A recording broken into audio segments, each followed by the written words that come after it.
রাহুল সরকার কি কইছে আপনারা সবাই শোনেন নাই তো? সবাই কি শুনছেন ও কি কইছে আল্লাহর শানে?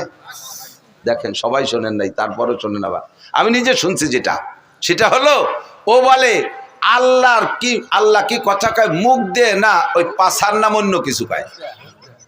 কি কয়? হোক দে ও ভাষা তো আমি বুঝি না। মানে যারা আমরাকে বাংলায় কি বলে মুখ দে না পাছায় দিয়ে, বা আরো নিচের বাংলা গুদ দিয়ে। কেন এরকম কয়? যে আল্লাহর এক মুখ দিয়ে 5 রকম কথা কয়, একই কথা 5 রকম। আউয়ালু মা খালাকাল্লাহু ইশক, আউয়ালু মা খালাকাল্লাহু নূরি, আউয়ালু মা খালাকাল্লাহুল আরশ, আউয়ালু মা খালাকাল্লাহুল কদর, আউয়ালু মা খালাকাল্লাহুল কলম।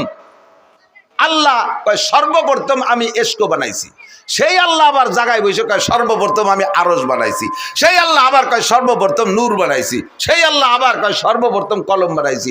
আবার আল্লাহ কয় আমি সর্বপ্রথম তকদির বানাইছি। তাহলে এক সর্বপ্রথম কয়বার হয়? এক সর্বপ্রথম কয়বার হয়? আল্লাহরও হুঁশ নেই, আল্লাহকে মুখ দিয়ে কথা কয় না পাছায় দিয়ে কথা কয়। বলেন তো এর কি কওয়া দরকার? যদি কেউ বাউল ভক্ত থাকেন, আপনি যদি এখানে তারে কাফের না বলেন, এখানে যদি তার হত্যার দাবি না করেন, তার ফাঁসির দাবি না করেন, আপনি কিয়ামতের ময়দানে আল্লাহর সামনে যেয়ে দেখেন, রসুলের সামনে আপনি যেয়ে দেখেন। দুনিয়া সৃষ্টি হয়েছে কত আগে তা জানি না, কোরআন হাদিসে আমার নজরে পড়ে নাই পৃথিবীর হায়াত কতদিন। বিজ্ঞানীদের একটা গবেষণা আমি একদিন দেখেছি, তাদের গবেষণা সত্য হতে পারে মিথ্যাও হতে পারে। বিজ্ঞানীদের গবেষণায় বের হয়েছে পৃথিবীর বয়স 450 কোটি বছর। প্রায় আমার আপনার সমান হবে না? পৃথিবীর বয়স 450 কোটি বছর। তার কতদিন থাকবে পৃথিবী? ওনাদের হিসাব হলো পৃথিবীর হায়াত 3000 কোটি বছর। তো 3000 কোটি বছরের 3 ভাগে ভাগ হয়েছে শিশুকাল 1000 কোটি বছর, যৌবনকাল পৃথিবীর 1000 কোটি বছর, আর বার্ধক্য চলবে আর 1000 কোটি বছর। পৃথিবীর হায়াত চলতে থাকবে সূর্যের হায়াতের সাথে। তো সূর্যের হায়াত ওই 3000 কোটি বছর। অতএব সূর্য যতদিন থাকবে পৃথিবী অতদিন থাকবে। এবার সূর্যের জন্ম কতদিন আগে? 450 কোটি বছর আগে।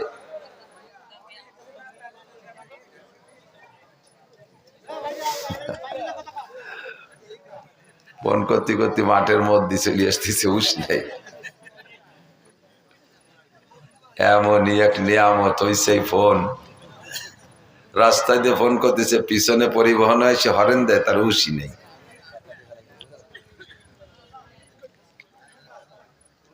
তো পৃথিবীর বয়স 450 কোটি বছর, তার মানে তার শিশুকালেরই অর্ধেক হয় নাই। পৃথিবীর এখনো দুধ ছাড়াই নেই। শিশুকাল চলবে 1000 কোটি বছর, তারতে গেছে মাত্র 450 কোটি বছর। তাহলে যৌবনকালের 1000 কোটি আর বার্ধক্যের 1000 কোটি, 2000 কোটি। আর শিশুকালের রয়েছে 550 কোটি। এই 2550 কোটি বছর সামনে রয়েছে দুনিয়া। আমরা যে ডেলি ভয় দেই যে কাল কিয়ামত, দেরি আছে। এটা হলো বিজ্ঞানীদের থিওরি। এবার ওনরা এই থিওরি থেকে বের করছে যে সূর্যের সাথে তো পৃথিবীর সাথেই, সূর্য যতদিন থাকবে পৃথিবী অতদিন থাকবে। সূর্য এবার কতদিন থাকবে? 3000 কোটি বছর। কয় যে সূর্যের শিশুকাল চলতেছে, কিন্তু তার শিশুকালেই যে পরিমাণ ক্ষয় হচ্ছে, তাতে তার শিশুকালই শেষ করতে পারবে না। যৌবনও পাবে না, বার্ধক্য পাবে না, শিশুকালেই সূর্যের অকাল মৃত্যু ঘটে যাবে। এবার ওনরা এই সিদ্ধান্ত নিয়েছে। এবার শিশুকালে চলে গেছে 450 কোটি বছর, আর কতদিন থাকবে সেটা আবার বলতে পারে না। এটা বলতে পারে কে? ইন্নাল্লাহা ইনদাহু ইলমুস সাআহ। যেদিন সূর্য থাকবে না সেদিনটার নাম হলো কিয়ামত। ওই দিনটা ঘটবেই ঘটবে, কিয়ামতের মধ্যে কোনো সন্দেহ নাই। ইযা ওয়াকাতিল ওয়াকিআ লাইসা লিওয়াকাতিহা কাযিবা। ওই ঘটনার মধ্যে কোনো সন্দেহ আপনাদের আছে নাকি? দুনিয়া ধ্বংস হবে, সূর্য ধ্বংস হবে। কি হবে সেদিন? ইযা শামসু কুবিরাত ওয়া ইযান নুজুমুন কাদারাত ওয়া ইযাল বিহারু ফুজ্জিরাত ওয়া ইযাল কুবুরু বুসিরাত। এমন করে সূর্যটা কোত্থেকে কোথায় হারায় যাবে তার কোনো খবর থাকবে না। আকাশের তারকাগুলো হারিয়ে যাবে, পাহাড় পর্বত তুলার মতো উঠতে থাকবে, সূর্যের কোনো খবর থাকবে না। সেদিন দুনিয়া ধ্বংস হবে, এটা জানে আল্লাহ। আল্লাহ পাক বলেন ইন্নাল্লাহা ইনদাহু ইলমুস সাআহ। ওই ধ্বংস যেদিন হবে সেদিন সেই নির্ধারিত তারিখটা আমি কেউরে জানাই নাই। তবে যদি ৩,০০০ কোটি বৎসরও থাকে তারপরে থাকবে না, তারপরে এটা থাকবে। তো ৩,০০০ কোটি খেয়াল করি, একটু লক্ষ্য করি, ৩,০০০ কোটি বৎসরই ধরে নিলাম সূর্য এবং পৃথিবীর বয়স, তারপরে থাকবে না। আর এই ৩,০০০ কোটি বৎসরের আগেও ছিল না, একে আরবিতে বলে হাদেস। হাদেস বলে যে একসময় ছিল না, এখন আছে, আবার থাকবে না, এর নাম হলো হাদেস। যেমন আমি আপনি হাদেস, মন্তেকি পরিভাষায়, যুক্তিবিদ্যা পরিভাষায় বলে আমরা সবাই হাদেস। আজ থেকে ১০০ বছর আগে এখানে যারা আছেন বসা, যত বয়সী মানুষ হন না কেন, আজ থেকে ১০০ বছর আগে আমাদের কাহারও নামগন্ধ ছিল? দুনিয়ায় ছিল? ছিল না। হাল আতা আলাল ইনসানি হিদুম মিনাদ দাহরি লাম ইয়াকুন শাইআম মাযকুরা। আল্লাহ পাক বলেন তুমি বলো তো, এমন একটা দিন কি তোমার উপর দিয়ে চলে যায় নাই যেদিন তুমি দুনিয়া উল্লেখযোগ্য কিছুই ছিলে না? এমন একটা দিন আমার পর গেছে কি যায় নাই? আবার এমন একটা দিন আসবে যেদিন আমি আলোচ্য বিষয় থেকে বাদ পড়ে যাব। কতদিন আলোচনার মধ্যে থাকবো? যেই আসে সেই এসে এই জায়গা বসে। এদিক ঘুরে আসেন, এই পাশে যে ৫-৬ কাঠা খালি রয়েছে, ওই জায়গা গাদায় যাচ্ছে আর এই জায়গা হাইতেই মারার মতো ফাঁকা ফাঁকা। আল্লাহ, সাজাতে সাজাতে আমার সময় চলে যাবে, এমনি সময় কমে রস ধরছি আজকে। আল্লাহু আকবার। তো একটা দিন আসবে সেদিন আমার নাম নেওয়ার কেউ থাকবে না, যত বড় নামি দামি হন না কেন। আপনার ছেলেরা আপনার কবর জিয়ারত করবে, পরবর্তীতে আপনার পুতারা নাতিরা করবে, এরপরে যে জন্মটা আসবে তারা আর জানবে না যে আপনার কবর কোনটা, এবং খোঁজারও চেষ্টা করবে না, ঠিক না? আপনারা এখানে যারা আছেন বলেন তো, আপনার আব্বার দাদার কবরের খবর কি আপনার আছে? আমার দাদারে আমি দেখছি তাই কবরস্থানে আমার দাদার কবর খুঁজে পাই না। আমার আব্বা মারা গেছে ২০০৭ সালে, বড় কবরস্থানে আমাদের বাড়ির কাছের কবরস্থানে দাফন করে। সেদিন আমার আব্বার কবর আমি খুঁজে পাই না। গোটা কবরস্থান জুড়িয়ে জিয়ারত করি, আব্বার কবরে কোনো চিহ্ন দেয়া নাই, খুঁজে পাই না। আমি আমার আব্বাকে স্মরণ রাখবো, আমার পুতা পুতনিরা তারা স্মরণ রাখবে না, আমার ছেলেমেয়েরা কিছু হলিও রাখবে। তেমন একটা দিন চলে গেছে, সে সময় ছিলাম না। আবার একটা দিন আসবে, সেদিন থাকবো। যাব কোথায়? এক জায়গা যাওয়া লাগবে কি লাগবে না? এ জায়গা থাকবে না, আজকে এই মাঠে থাকবেন না, যাবেন কোথায়? যার যার বাড়ি। এ জায়গার থেকে মাহফিল শেষ হলে কোথায় যাবেন? যার যার বাড়ি যাবেন না? তাহলে এই দুনিয়ার মাহফিল শেষ হয়ে যাওয়ার পরে থাকবো না, দুনিয়া যাব কোথায়? একটা জায়গা যাওয়াই লাগবে, একটা জায়গা। যে জায়গাটা যাওয়া লাগবে ওই জায়গাটার শেষ নাই। যে সময়কে সামনে নিয়ে এখান থেকে রওনা দেব সেই সময়ের কোনো শেষ নাই। আল্লাহ পাক বলেন যত লম্বা হায়াত দুনিয়ায় পাও না কেন, এ দুনিয়ার জিন্দেগি একেবারে সামান্য। অমাল হায়াতুদ দুনিয়া ইল্লা কালিল, এ দুনিয়ার জিন্দেগি একেবারে সামান্য। আর একটা কথা মাথায় রাখেন, আল্লাহ যাকে অল্প বলে তার চেয়ে অল্প হওয়ার জায়গা থাকে না, আল্লাহ যাকে বেশি বলে তার চেয়ে বেশি হওয়ার জায়গা থাকে না। আল্লাহ যাকে মন্দ বলে তার চেয়ে আর মন্দ হতে পারে না, আল্লাহ যাকে ভালো বলে তার চেয়ে ভালো হইতে পারে না। দুনিয়ার জিন্দেগিকে আল্লাহ বলেন আমাল হায়াতুদ দুনিয়া ইল্লা কালিল। আরে যত লম্বা হায়াত পাও না কেন, তোমার গোটা দুনিয়ায় ৩,০০০ কোটি বছর যদি হায়াত পায়, আখিরাতের সামনে একেবারে সামান্য। মূল হায়াত হলো ওয়া ইন্নাদ দারাল আখিরাতা লাহিয়াল হায়াওয়ান, আখিরাতের ঘরের হায়াতই হলো আসল হায়াত। আমার যুবক বন্ধুরা, তোমাদের উদ্দেশ্য করে কিন্তু আজ করি। বুড়োকে ওয়াজ আমি কোনোদিন করি না, কারণ বুড়োরা বার্ধক্যজনিত কারণে দুর্বল হয়ে গেছে, এমনি তারা ভালো হয়ে গেছে। ঠ্যাং একখান কবরে চলে গেছে, চাকা একটা পাংচার হয়ে গেছে বুড়োকে। সালতানগর কান্দার মানুষ রাতের বেলা হেসাক ধরায় কাজী হতেন, সেই মানুষগুলো এখন বিছানায় শুয়ে শুয়ে ডেকরাচ্ছেন, কোন সময় জান্ডা বের হয়ে যায়। এই বুড়োরে আর হেদায়েতের ওয়াজ করার কোনো দরকার নাই। বুড়োর কাজে করার বল নাই, বাহুতে বল নাই, ঠ্যাঙ্গে বল নাই, চোখে পাওয়ার নাই, কানে শক্তি নাই, পাকস্থলিতে হজমি শক্তি নাই। সাদা যাও খাইলে যেমন খাই নিচের বাড়িতে সেইভাবে বারোই চলে যায়। এই বুড়োর আর ভালো হিদায়তের ওয়াজের দরকার নাই। যারা হুঙ্কার মারো, জমিনের উপর দিয়ে গুতা মাইরা চলো, তাদেরকে আল্লাহ বলেন ওয়ালা তামশি ফিল আরদি মারাহা। এ যুবক, ওয়ালা তামশি ফিল আরদি মারাহা, একটু নরম হ, একটু ভদ্র হ, একটু নমনীয় হ, একটু দিনদার হ। ওয়ালা তামশি ফিল আরদি মারাহা, জমিনের উপরে হুঙ্কার মেরে চলিস না, দাপটের সাথে মাটির উপরে মারিস না। ইন্নাকা লান তাখরিকাল আরদা, তোর পায়ের ধাক্কায় জমিনের থেকে এক মুঠ মাটিও সরে যাবে না। ওয়ালান তাবলুগাল জিবালা তুলা, আর তুমি লম্বা হইয়া পাহাড়ের চাইতে লম্বা হইতে পারবা না। আরে হাজার হাজার পাহাড়কে কিয়ামতে উড়িয়ে দেওয়া হবে। ইযা ওয়াকাতিল ওয়াকিয়া লাইসা লিওয়াকাতিহা কাযিবা খাফিদাতুর রাফিয়া ইযা রুজ্জাতিল আরদু রাজ্জা অবুসাতিল জিবালু বাসসা ফাকানাত হাবাআম মুমবাসসা। শিমুল গাছের পাকা ফল ফাইটা গেলে তুলোগুলো যেমন বাতাসে উড়ে চলে যায়, পাহাড় পর্বতগুলো এরকম তুলার মতো উড়ে চলে যাবে। তুমি সাথে সেই পাহাড়, যেই পাহাড়ের চাইতে জোয়ান হওয়ার কথা আল্লাহ বললেন, তুমি পাহাড় ছাড়াই লম্বা হইতে পারো নাই। যদি পাহাড় সমান হইতেও পারো, তোমার সেই পাহাড়েরই অস্তিত্ব থাকবে না। তোমার মতো সালতা, নগরকান্দা, ফরিদপুর, বাংলাদেশের খুদিয়ামাসি যুবক, তোমার মতো যুবকরে মারতে আমি আল্লাহর একটা পয়সাও খরচ করা লাগে না। তোমার ঠ্যাং ভাঙতে আমার একটা পয়সাও খরচ করা লাগে না। তোমার টাকা দিয়ে তোমার ঠ্যাং ভাঙবা, তোমার টাকা দিয়ে তুমি মরবা। মোটর সাইকেল চালাইবা, বাপের পিঁয়াজ বেচা 6 লক্ষ টাকা দিয়ে মোটর সাইকেল কিনে বিশ্ব রোডে টান দিবি, ট্রাকের পাশার তল দিয়ে ঢুকে নাক দিয়ে বেরোয় চলে যাবি। তোর মাথায় এক জায়গা, বডি আর এক জায়গা, কুত্তর গোস্তর সাথে তোর গোস্ত জড়াই যাবে। তোর গোস্ত কন্টুক আর কুত্তর গোস্ত কন্টুক ভাগ করে বের করে আনা যাবে না। এ তোরে মারতে আমার পয়সা লাগবে না, তোর টাকায় তুই মরে যাবি। শুধুমাত্র আমি একটু বেকা নজরে তাকাবো, তুই বেকা হবি, আমি বেকা নজরে তাকাবো। জায়গায় চলে আসো যুবক, ময়দানে মাশারটা হবে কেমন? এই পৃথিবী থেকে বর্তমানে সূর্য 9,30,00,000 মাইল উপরে। কত দূর মুখস্থ হচ্ছেন না? জমিন থেকে পৃথিবী, সূর্য কত উপরে?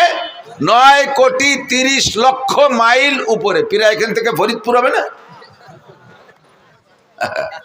9,30,00,000 মাইল মানে 9,30,00,000 মাইল। এত উপরে সূর্য, শীত আইসে গেছে, তাই রোদির মধ্যে পেঁয়াজ লাগাতে গেলি মাঝে মাঝে গাছতলা এসে জিরিয়ানো লাগে। চৈত্র, বৈশাখ, জ্যৈষ্ঠ মাসে গরমে বাইরে থাকা যায় না, এত উপরে সূর্য। তাও সূর্যের এটা হলো উল্টো পাশ, আর সদর পাশের পাওয়ার ওই দিক।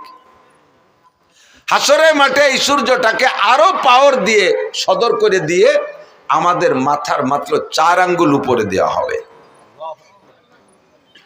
বিশ্বাস হয় না? বিশ্বাস হয়? বাপ ভালো না, বিশ্বাস হয়? সূর্য থাকবে মাত্র 4 আঙ্গুল উপরে। আপনি ভাবেন তো পরিস্থিতিটা কেমন হবে? 5 সেকেন্ড চক্ষু বন্ধ করে ভাবেন তো কেমন হবে? সূর্যের তাপে পায়ের নিচের জমিন পুড়ে লাল তামা হয়ে যাবে। পাগলের মতো চিল্লাইতে থাকবেন আর বলবেন, রব্বানা আখরিজনা মিনহা ফাইন শিতা আদখিলনাল জান্নাতা ওয়া ইন শিতা আদখিলনান নার। আল্লাহ, এই মাঠে সহ্য করতে পারছি না, তোমার মনে চাইলে বেহেশতে দাও, মনে চাইলে দোজখে দাও, তবে মাঠটা ত্যাগ করার ব্যবস্থা করে দাও, এই জায়গা কিন্তু থাকতে পারতেছি না। ময়দানে মাহশারটা এমন বিপজ্জনক হবে, তার সামনে জাহান্নামে যে সে কঠিন শাস্তি তার তুলনাই মনে হবে না, তা কিছুই মনে হবে না। মনে হবে যেন এই হাসরের মাঠ জাহান্নামের চাইতে বেশি বিপদ। ও দোস্ত, ওই ময়দানের জায়গা আর কোথাও নাই, একটা মাথা গোজার জায়গা নাই, একটা মাত্র ছায়া থাকবে। ইয়াউমা লা জিল্লা ইল্লা জিল্লুহু, ওই ছায়াটা একমাত্র আল্লাহর ছায়া। আল্লাহর ছায়া মানে আল্লাহর আরশে আজিমের ছায়া। ওই ছায়ার নিচে কেউরে জায়গা দেওয়া হবে না, কেউরে জায়গা দেওয়া হবে না। বাছাই করে এর মধ্যে থেকে 7 গুণের মানুষকে বের করা হবে। তার ভিতরে 1 নম্বর গুণ হলো ইমামুন আদিলুন, যারা ন্যায়পরায়ণ দায়িত্বশীল। ন্যায়পরায়ণ দায়িত্বশীল মাদ্রাসার ন্যায়পরায়ণ মোহতামিম, স্কুলের ন্যায়পরায়ণ হেডমাস্টার, হাই স্কুলের ন্যায়পরায়ণ হেডমাস্টার, কলেজের ন্যায়পরায়ণ প্রিন্সিপাল, বিশ্ববিদ্যালয়ের ন্যায়পরায়ণ ভাইস চ্যান্সেলর, ইউনিয়নের চেয়ারম্যান ন্যায়পরায়ণ যদি হয়, ওয়ার্ডের মেম্বার যদি ন্যায়পরায়ণ হয়, ন্যায়পরায়ণ পর্যন্ত ন্যায় বিচারক নীতিবান যদি হয়, এরপরে এমপি সাহেব যদি নীতিবান হয়, মন্ত্রী সাহেব যদি নীতিবান হয়, প্রাইম মিনিস্টার প্রেসিডেন্ট যদি নীতিবান হয়, ইনসাফগার হয়, এই মানুষগুলো সমাজের মাতুব্বার যারা আছে, আপনাদের এলাকায় মাতুব্বারি পদ্ধতি আছে না? বিচার করে মাতুব্বাররা আছে না? খুব আল্লাহওয়ালা মাতুব্বার, এক পয়সা ঘুষ খায় না, এরকম ভালো লাগে না? ঘুষ খায় না, ঘুষ ছাড়া আর কিছু খায় না, অন্য কোনো কামাই নাই, এইগুলি তো খায়, তার মানে ঘুষ ছাড়া কিছু খায় না। এরকম ভালো ভালো মাতুব্বার আছে না? নাই। আল্লাহ আকবার। সাতক্ষীরা গেছি, মোবাইলে চার্জ দিতে পারতেছে না, কারেন্টই পাই না। কারেন্ট আছে, লাইন আছে, কিন্তু কারেন্ট থাকে না। তা আমি বললাম মৌলানা মোস্তফা কামালে ভাই, আপনাকে এখানে কারেন্ট কিরকম যায়, একটু কেমন যা কয়, তো মোবাইলে চার্জ দিতে পারতেছি না। উনিকে আমাকে এখানে কারেন্ট কখনো যায় না, মাঝে মধ্যে একটু আসে। কারেন্ট কখনো যায় না, মাঝে মধ্যে একটু আসে। যাওয়া হিসেব করার কায়দা নাই। মাতুব্বারা ঘুষ খায় না, খায় না মানে ঘুষ ছাড়া অন্য কিছু খায় না, হালাল খুব সামান্য, কখনো একটু হালাল পালি খায়, নালি খায় না। ন্যায়পরায়ণ মাতুব্বার, পরিবারের গার্জিয়ান, দায়িত্বশীল যিনি আছেন, তিনি যদি পরিবারের সদস্যের উপরে ন্যায় বিচার করেন, আপনারা 1 নম্বর মেহমান আরশে আজিমের ছায়া পাওয়ার জন্য। 2 নম্বর সেকেন্ড প্লেস। আমার যুবকরা তাকাও, এ যুবক এদিক ওদিক তাকাইস না, আমার দিক তাকা। আমি হাত ধরে আরশে আজিমের নিচে বসানোর ব্যবস্থা করে দিচ্ছি। নবী পাক বলেন, শাবুন নাশা ফি ইবাদাতিল্লাহ, যে যুবক যৌবন কালটাকে আল্লাহর হুকুমে পরিচালনা করলো। কালটা বড় কঠিন কাল, যৌবন কাল। যৌবন কালে গুনাহ বেশি করা যায়, নেকিও বেশি করা যায়। কতক্ষণ ইচ্ছে করলে দাঁড়ায় দাঁড়াইয়া সারা রাত তাহাজ্জুদের মধ্যে কাটাইতে পারো, ইচ্ছে করলে বাইসাইকেল চালাইয়া বিশ্ব ইজতেমায় যাইতে পারো এই সালতা থেকে, ইচ্ছে করলে বাইসাইকেল চালাইয়া চরমুনার ময়দানে যাইতে পারো, ইচ্ছে করলে বাইসাইকেল চালাইয়া গহরডাঙ্গার মাঠের সামনে মাহফিল আছে 3, 4, 5 এই ডিসেম্বরের, সে জায়গা তুমি মাহফিলে অংশগ্রহণ করতে পারো। এটা হলো যৌবনকালের গরম। ইচ্ছে করলে বাইসাইকেল চালাইয়া উড়াকান্দি ঠাকুর বাড়ি যাইতে পারো, ইচ্ছে করলে বাইসাইকেল চালাইয়া তুমি কুষ্টিয়া লালন শাহর মাজারে যাইতে পারো। সবটাই ইচ্ছে করলে এই কালে পারে। 80 বছরের বুড়োরা যদি কাকা 10,000 টাকা দেওয়ানি, আপনি সাইকেল খানি একটু কুষ্টিয়ে যান, রাজি হবে?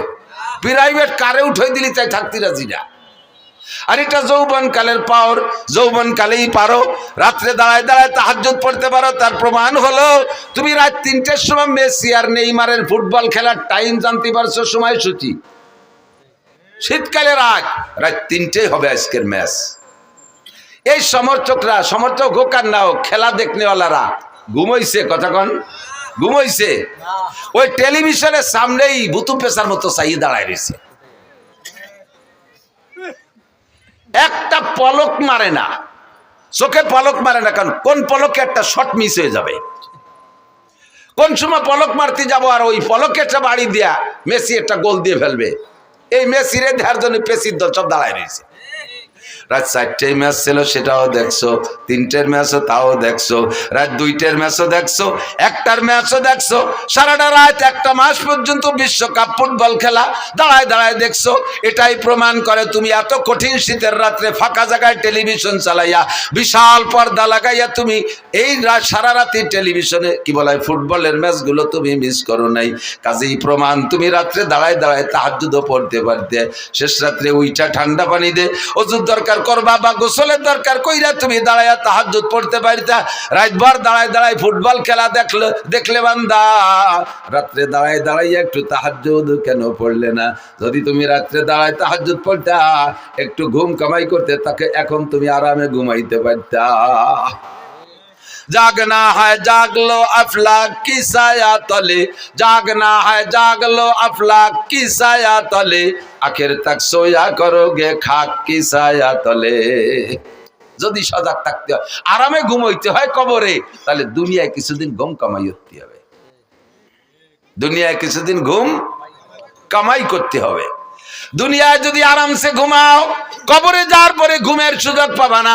যারা কবরে মাইয়েতে মুসলমানকে যখন কবরে রাখা হবে, তিনটা প্রশ্ন করা হবে, মার রাব্বুকা মা দীনুকা মান নবিয়ুকা।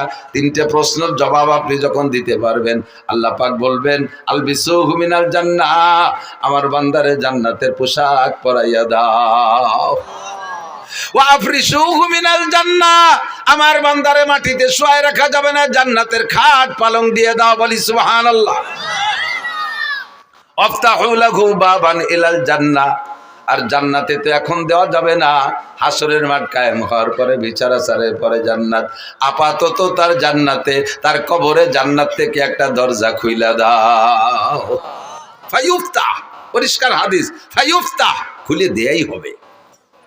খুলে দেওয়ার পরে দুইজন ফেরেশতা আসবে, যুবক তোমার কাছে, একজন মাথার কাছে, একজন পায়ের কাছে। মাথার কাছের জন্য হিসাব মাথা মেসেজ করবে, আস্তে আস্তে মাথা চিপ দেবে আর সুড়সুড়ি দিবে।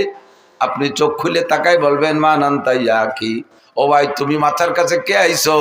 আমার তো দুনিয়ায় যারা ছিল কেউ আমার সাথে আসে নাই, কত আদরের স্ত্রী সেও আসে নাই, সন্তানদের কত ভালোবাসি তারা কেউ আমার সাথে আসে নাই। চারজন আসলো কবরের কাছে, লাস্টে নামাইলো দুইজন, সব আমার মাটি চাপা দিয়ে তুই চলে গেল। তুমি কে আসলে দুনিয়ার থেকে না কোত্থেকে? ওই যিনি মাথার কাছে এসে মাথা মেসেজ করে, তিনি আপনাকে পরিচয় দেবে, আনা তিলাওয়াতুক। ভাই আমি একজন মানুষ বটে, তবে আমি হলাম তোমার কোরআনে কারিমের তিলাওয়াত। তুমি দুনিয়ায় কোরআন শরীফ তিলাওয়াত করেছো, এই তিলাওয়াতকে আল্লাহ তাআলা একটা মানব রূপ দিয়ে আমারে তোমার খাদেম হিসেবে পাঠাই দিয়েছে। আমি তোমার মাথা মেসেজ করব। ইতিমধ্যে দেখে পাশে আর একজন, তুমি কে? ওই লোকটা পরিচয় দেবে, আনা সলাতুক, আমি তোমার নামাজ। পায়ের কাছে কেডা? নামাজ। পায়ের কাছে কে? নামাজ। মাথার কাছে কে? কোরআন। মাথার কাছে, পায়ের কাছে এই নামাজ আর কোরআনে আপনার পা মেসেজ করে দিয়ে বলবে, ওরা বলবে নুমকানামাতিল আরুস লা ইয়াস্তাইকিজুকা আহাদুন ইলা ইয়াউমিল কিয়ামা, আর আরামসে ঘুমাও, কিয়ামত পর্যন্ত তোমারে কেউ সজাগ করবে না। ঘুমাও আর ঘুমাও, আরামসে ঘুমাও। দুনিয়ায় তাহাজ্জুদের কারণে ঘুমাও নাই, শেষ রাত্রে জিকিরের কারণে ঘুমাও নাই, ফজরের নামাজের কারণে 8টা-9টা পর্যন্ত ঘুমাও নাই, বহু টাইম ঘুম নষ্ট করেছো। এই ঘুমটা তুমি এই কবরে তাইকে আরামসে পুরাও। লা ইয়াস্তাইকিজুকা আহাদুন ইলা ইয়াউমিল কিয়ামা, কিয়ামত পর্যন্ত কেউ তোমারে ঘুম থেকে সজাগ করবে না। বলি না সুবহানাল্লাহ। আপনি কি এই দুইজন মানুষ খেদমতের জন্য তৈরি করছেন? নামাজ আছে আপনার পাঁচ ধারে পাও চিবে দেওয়ার জন্য? দুনিয়ায় নামাজে শর্ট মেরে উড়াই দিয়েছেন, নামাজে শর্ট মেরে উড়াই দিয়েছেন পা দিয়ে, নামাজের কাছেও যান নাই, নামাজের কাছে আসতেও দেন নাই। আপনার পা চিবে দিতে নামাজ আসবে না, কে আসবে একটু পরে কই। আপনি কি তিলাওয়াত করে রাখছেন? মাথার কাছে এসে মাথা চিবে দেবে যে লোকটা, সেই লোকটাকে আপনি বানাইছেন? এর ভিতরে কয়জন কোরআন শরীফ পড়তে পারেন? কয়জন কোরআন শরীফ পড়তে পারেন? খাদেম দুইজন তৈরি করছেন, হাত পা মেসেজ করে দেবে। ঘুমাবেন যে কি জন্য ঘুম কামাই করছেন? যে জায়গা ঘুমাবেন, আল্লাহ আমি তো দুনিয়ায় ঘুমাই নেই, ওদের তাহাজ্জুদ পড়ছে, আমি মেসির খেলা দেখছি, যে কোনোভাবে আমিও ঘুমাই নেই। তোমার চোখের মধ্যে শীশে ঢেলে দেওয়া হবে, চোখের মধ্যে সীসা গালায় ঢেলে দেওয়া হবে। কি জন্য ঘুম কামাই করেছিস? যৌবন কালটা ইবাদতের মধ্যে কাটাও যুবক। তোমার খেলার থেকে উঠে আসতে বলি না, ফুটবল খেলতে মনে চাই খেলো, তবে সতর ডেকে খেলো। ক্রিকেট খেলতে মনে চাই খেলো, সতর ডেকে খেলো। র্যাকেট খেলতে মনে চাই খেলো, তবে সতর ডেকে খেলো। আর এই খেলার ভিতরে নামাজের টাইমটা তুমি স্মরণ রাখো। তোমরা খেলা দেখা পাল্টি জবাব দাও। পাকিস্তানি প্লেয়াররা যখন ক্রিকেট খেলে বা ফুটবল খেলে, আজান হওয়ার সঙ্গে সঙ্গে পায়ের বলটারে সাইডে দিয়া হাতের ব্যাটকান ফেলাই দিয়ে মাঠের মধ্যে যে নামাজ পড়তে দেখছো কি দেখো না? তোমার খেলা তুমি খেলো, তোমার ইংরেজি পড়া তুমি পড়ো, কলেজে পড়বা পড়ো, কোনো বাধা নাই। বিশ্ববিদ্যালয় পড়ো, ডাক্তারি পড়ো, ইঞ্জিনিয়ারিং পড়ো, বিজ্ঞানী পড়ো, যা পড়ো পড়ো, কোনো দোষ নাই। ক্ষেত করো, খামার করো, ব্যবসা করো, বাণিজ্য করো, গাড়ি চালাও, বাড়ি চালাও, যা করবা করো, কোনো তাই দোষ নাই। বৈধভাবে সব কিছু করো। আজান হইলে সব কিছু ছেড়ে দিয়ে তুমি মসজিদে চলিয়া যাও। সময় কিন্তু বেশি নাই, বুড়ো হইলে নামাজ পড়বো। বুড়ো হবা কি হবা না তার গ্যারান্টি কি আছে? একজন যুবক হিম্মত করে বলো তো যে আমি বুড়ো হবই। আছেন কেউ সাহস করার মতো? বলো তো, বল যে বলবে এটা তার বিয়াদবি বলা হবে। আল্লাহ কয় তোরে মারবো এই মাঠে ফেলাই, তোরে বুড়ো, তোরে বাড়ি জাতি দেবো না। হতে পারে? কাজে এই জায়গা কোনো বাহাদুরি চলে না, ঠিক না? এই জায়গাটা মোটে কোনো বাহাদুরি চলে না। এনি টাইম এভরিডে দুনিয়ায় আসার জন্য সিরিয়াল লাগে, যাওয়ার সিরিয়াল লাগে না। আব্বা থাইকে যায়, ছেলে চইলা যায়, দাদা থাইকে যায়, পোতা চইলা যায়, নানা থাইকে যায়, নাতি চইলা যায়, মা থাইকে যায়, মেয়ে চলে যায়, আছে না নাই? দাদি থাইকে যায়, পুতনি চইলা যায়। এ দুনিয়া আসার জন্য সিরিয়াল আছে। আগে যে আসে সেই দাদা দাদি হয়, তারপরে যে আসে সেই আব্বা মা হয়, তারপরে যারা আসে তারাই পোতা পুতনি বা ছেলে মেয়ে হয়। এইটাই হলো দুনিয়ায় আসার সিরিয়াল, কিন্তু যাওয়ার জন্য কোনো সিরিয়াল নাই। কথা না বলিয়ে দি, এই তোমরা ওয়াজ না শুনে, এই তোমরা মোবাইল আলারা কি করো? এই সকালবেলা সব পাবা, এই ওয়াজ শুনিয়ে এই দড়ি ফেঁকা দড়ি দাঁড়ায় রয়েছ, সব ইউটিউবে আছে। কি জন্য এই সময়টা নষ্ট হতেছ? আর ওই দান্দায় তুমি কানের মধ্যে কিছু নিবা না, অস্ত্র তোমাকেই করতেছি। বুড়োকে বাদ দিছি কইছি না, বুড়োকে যেন চলে যান, বাড়ি চলে যান, আপনাকে ছুটি। এটা বুড়োরা এমনি মুনিশি হয়ে গেছে। আল্লাহু আকবার। গহরডাঙ্গার খাদেমুল ইসলাম জামাতের জেনারেল সেক্রেটারি শামসুল হক ফরিদপুরি রহমতুল্লাহ আলাইহির একেবারে খাস খাদেম মাস্টার আব্দুর রাজ্জাক সাহেব বলতেন, হুজুর উনি গহরডাঙ্গার প্রাইমারির মাস্টার ছিলেন। এই ছোট ছোট কাটা কাটা অনেক চুটকি কথা বলতেন। উনি বলতেন একদিন বলতেছেন যে আমাকে বাড়ির দ্বারে এক ডাক্তার, আমাকে এক স্বাস্থ্য ভাই ডাক্তার হয়ে আইছে। সে সময় লন্ডনের থেকে পড়ে আসা ডাক্তারের কত বিলাত ফেরত, মুরব্বীরা জানেন বিলাত ফেরত কত না? তার মানে বিলাতের থেকে পড়িয়ে ফেরত দেশে তারা চাই চলে এসে বিলাত ফেরত। তো বিদেশের থেকে পড়ে আইসা ডাক্তার, দেশের ছেলে, একটু সেবা খেদমত করতে জীবন ভরিত ঢাকা, এই ডাক্তারি বেশি খাবে। তো বাড়ি আইসা মাইকিং করে, মাইক তো ছিল না সে সময়, ওই সুঙ্গ দিয়ে ভই ভই বলে দেশে যে অমুক ডাক্তার রয়েছে বিলাতের, 3 দিন ফ্রি চিকিৎসা করবে, পরীক্ষা নিরীক্ষা ওষুধ পানি সব দেবে। এই কথা কলি বাঙালি রোগীর অভাব হয়? সিরিয়াল ধরে আইসা দেখাচ্ছে আর উনি ঔষধ দিচ্ছে, চিকিৎসা করতেছে, পরীক্ষা করতেছে, ঔষধ দিচ্ছে, দিয়েই যাচ্ছে। এই দেখা ওনার এক দাদা 100 টাকাখানি কবে বয়স, 100 টাকাখানি পর্যন্ত 100 হবে। তো এইরকম বুড়ো কায়দা মতো বুড়ো রুকু হয়ে থাকে সবসময়, কিচ্ছু চহে দেয় না। তো এই বুড়ো আইসে বলতেছে, বাড়ি তুই তো বিদেশেতে ডাক্তার হয়েছিস, তুই তো মেলা মানুষের চিকিৎসা করলে, আমি তো দাদা ওই গোষ্ঠীর মানুষ, আমার একটু চিকিৎসা দি। দাদা তোমার কি কি সমস্যা? 1 নম্বর সমস্যা হলো আগে লোহা খালিও হজম হয়ে যেত, আর এখন সাদা যাও খালিও ওইভাবে বার হয়ে যায় ওই দিক দিয়ে, তা পেটের মধ্যে যে আটায়ও না। দেখ দিয়ে কি আর আছে, পরীক্ষা নিরীক্ষা করে দেখে দাদা তোমার এই পাকস্থলীর শক্তি শেষ, এখন যদি ভালো কিছু হতে এই পাকস্থলী ফেলাই দিয়ে নতুন একটা লাগাতে হবে, আর এটা সম্ভব না। কাজেই তোমার এই রোগ হলো বার্ধক্যজনিত কারণ। এটা কোন কারণ? বার্ধক্যজনিত কারণ, দুর্বলতা, ইয়া সারার কোনো ঔষধ নেই। তা দে বাদ দে, ওটা দে, আর একটা ধর। আগে আমি দিনের বেলাও তারা দেখতাম, এতে রাত্রিও তো চাঁদরা দেখিনি। দেখবি চোহের কি এলো, ভালো করে চোখ টোক দে, চোখে পাওয়ার একটু থাকলি না, চশমা দিলে আর একটু বাড়ে। তার ভিতরে এমন মাইর খাইছে, দাদা তোমার এটাও সারবে না, এটাও বার্ধক্যজনিত কারণ। এটা কোন কারণ? বার্ধক্যজনিত কারণ। থাকতো এটা বাদ দে, দেখ দিয়ে আগে আমার এই চামড়া কি সুন্দর টাইট ছিল, তেল তেলে গরুর গলার মতো ঝুলিয়ে গেছে কাই জায়গায় দিয়ে, এরে কিভাবে ফিরে টাইট করা যায়? ও কি পাম্পার দিয়ে ফুলবে নাকি? আর করে দড়িয়ে টড়িয়ে কয় দাদা এটাও আর টাইট হবে না, এটাও বার্ধক্যজনিত কারণ। ডাক্তার কুজো ডাক্তার চেয়ারে বসে, কি বলে বুড়ো আর ডাক্তার তো বসে দিছে চেয়ারে। বুড়ো চেয়ারে তো উঠে আসে, ডাক্তারের গাড়ের উপরে ওই বুড়ো আইতে 2 চড়। তুই কিসের সাথে ডাক্তার হয়েছিস? যেটা কই সেইটা আমার বার্ধক্যজনিত কারণ। তুই কি এরিস? এটা বার্ধক্যজনিত কারণ, ওটা বার্ধক্যজনিত কারণ। তা ডাক্তার কয় দাদা যে পরে 2 চড় দিলে এটাও বার্ধক্যজনিত কারণ। আমি এতেও রাগ হলাম না, বয়স থাকলে বুঝতে যে ডাক্তারে চড়ানো যায় না, বার্ধক্যজনিত কারণে চড় 2টিও দিলিয়া। তো বুড়োকে বার্ধক্যজনিত কারণে এরকম সব শেষ হয়ে গেছে। কথা কন, যারা ফাজলামি করো তারা আসো। আল্লাহু আকবার। এই গানের নাম শুনলে, এদিকটা আগে তো যথেষ্ট গান ছিল, গান হতো না, জারি যাত্রা, কলসা কাজির গান, গুণযাত্রা, তারপরে আরো কত কি বাউল গান, ফাউল গান, বিচার গান, এগুলো ছিল না? এই গান ছিল না এই দেশে? তো এই গান শুনতে মাইলকে মাইল চলে যাইতো। যাইতেন আপনারা। এখন সে গানগুলো শেষ। দুটি একটা গান আছে আমাদের ওদিকে আছে, গাজীর গান গায় বড় বড় মোসালা, মুসলমান না ঠাউর বোঝা যায় না।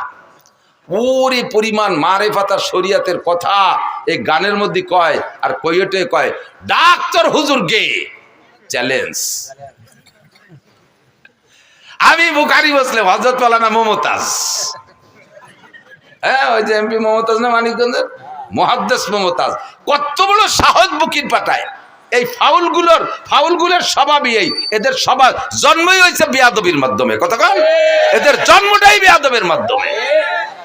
সারাটা বাংলাদেশ মুহাদ্দিসে ভরা, হাজার হাজার লক্ষাধিক মুহাদ্দিস শাইখুল হাদিস বাংলার জমিনে, যারা নিজেরা শাইখুল হাদিস পরিচয় দেয় না অথচ হাদিসের কিতাব মুখস্থ পড়ায়, তারা বলতেই পারে না যে আমি এই পড়ছি, বলে না।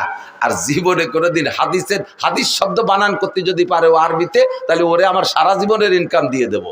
ও যদি হাদিস শব্দের শুদ্ধ করে বানান করে পড়তে পারে। আর সে কয় আমি বুখারী, মুসলিম, তিরমিজি, আবু দাউদ, নাসাই পড়েছি। বাংলায় লেখাটা হওয়া আর কি কবাই, সে গেলে একটু না কয়ে পারা যায় না।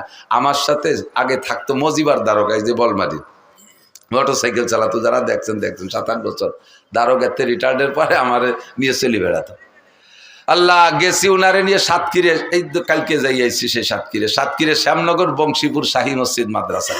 তো ওনার তো স্বাস্থ্য, চেহারা সবকিছু আমার চেয়ে অনেক ভালো। দাড়ি টাড়ি পাখে মেহেদি লাগানো, পান খায়, গাল ভরিয়ে, পাগড়িওটা বানছে, সাদা জামা টামা, মোটরসাইকেল উনি চালায়। শীতকালের দিন আমি ছোট মানুষ, পিছনে ব্যাগ গাড়ি হয়ে বসে রয়েছি। নামার সাথে সাথে সবাই মনে হচ্ছে উনি বক্তা, আমি বুঝি খাদেন। এর আগে আমি অনেক যাইনি আগে কোনোদিন। উনারে গোটগাট করে গুছাইয়ে আত্মীয় নিয়ে গেছে, মুসাফা সব উনার। আমার সাথে কেউ কথাই কয় না, আমি খাদেন সব, এত কি দাম আছে। ভিতরে নিয়ে বসাইয়ে সব গোল গালে বইছে, নাস্তা পানি সব ওনারে দিচ্ছে। আর উনি একটু মোড়া দিতে চায়, আমি চোখে সারা দিছি, কথা কই না, দেখতে দেয় আজকে খেলাটা হয়ে যাকে ভাবে। তো নাস্তা পানি সব খাইছে, আমারে মাঝে মাঝে একটু দেয়, সাথে আইসি ওই পাশে একটু দেয়, একটু খাইছে। শীতের সময় ওনার গায়ে দামি কম্বলের টাইনে মোড়াই দিছে। আমি কোন, আমার তো শীত করতেছে, আমার এখানে খেতা দিছে, আমি কোনায় তাই গায়ে দিয়ে কাইতে রয়েছি। নাস্তাওয়ালি খাওয়া শেষ। এখন আমার নামের সাথে পরিচয় দিয়েছে শাইখুল হাদিস।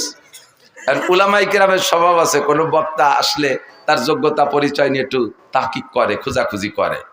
তো ওনারে জিজ্ঞেস করছে, হুজুর আপনি ফারেক কোন সালে কোন জায়গাতে? ফারে গেল মৌলানা পাশ করারে ফারেক কয়, কোন জায়গাতে কোন সালে ফারেক? তো উনি সালেরটা যেন কি কলো যে শরীয়তপুর পুলিশ লাইন থেকে ফারেক। আমি তো খেতা মুড়ি দিয়ে হাইসে মরি যাচ্ছি, শরীয়তপুর পুলিশ লাইনেতে। তো আলেমুল আমরা মনে করছে কি যে পুলিশ লাইনের কাছে মাদ্রাসা আছে, তো ওই মাদ্রাসার নাম পুলিশ লাইন মাদ্রাসা, যেমন যশোর রেল স্টেশন মাদ্রাসা, এটা পুলিশ লাইন মাদ্রাসা। উনি কিন্তু মিথ্যে কথা করছে না, কথা সত্যি বলেছে, পুলিশ লাইন নিতে পারে। তো হুজুররা ওই বুঝে চুপ করে রয়েছে। এরপরে বলছে যে এখন কোথায় কি খেদমত করেন, কি করেন? বুখারী শরীফ পড়াই। আমি ওরে ডাকাইতি, এবার যদি ধরি বসে কোন মাদ্রাসা, তাহলে কি করবেন? তো কোথায় পড়ান? আমার বউরে বাংলা বুখারী শরীফ পড়াই। আমি পড়ি, আমার বউ শোনে। তো বুখারী শরীফ যে পড়ায় সে হলো শাইখুল হাদিস। তা উনি বাংলা বুখারী পড়ে আর ওনার বউ শোনে, এই জন্য উনি শাইখুল হাদিস। এখন ওরা চালু বলে হতেছে। তা সেই যে হুজুর বুখারী পড়ায় মাদ্রাসায় শাইখুল হাদিস, সে হুজুর কো? ওনার কাছে জিজ্ঞেস করতে সাহস পায় না। এই করতে করতে আমার টাইম যখন হয়ে গেছে, এই সময় ওনারা বলতেছে যে হুজুর চলেন স্টেজের সময়। এখন উনি কয় বক্তা তো আমি না, বক্তা তো ওই হুজুর। 3-4 জন কয় এতক্ষণ যে নাস্তা পানি খাইছি ফেলা।